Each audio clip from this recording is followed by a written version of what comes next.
اور جو مال تمہاری بیویاں چھوڑ مریں اگر ان کی اولاد نہ ہو تو اس میں سے نصف تمہارا ہے،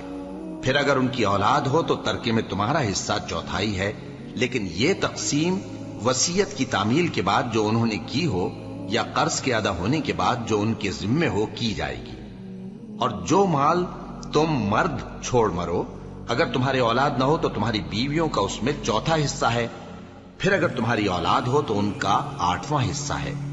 یہ حصے تمہاری وصیت کی تعمیل کے بعد جو تم نے کی ہو اور ادائے قرض کے بعد تقسیم کیے جائیں گے۔ اور اگر ایسے مرد یا عورت کی میراث ہو جس کے نہ باپ ہو نہ بیٹا مگر اس کے بھائی یا بہن ہو تو ان میں سے ہر ایک کا چھٹا حصہ ہے، اور اگر ایک سے زیادہ ہوں تو سب 1/3 میں شریک ہوں گے۔ یہ حصے بھی بعد ادائے وصیت و قرض بشرطے کہ ان سے میت نے کسی کا نقصان نہ کیا ہو تقسیم کیے۔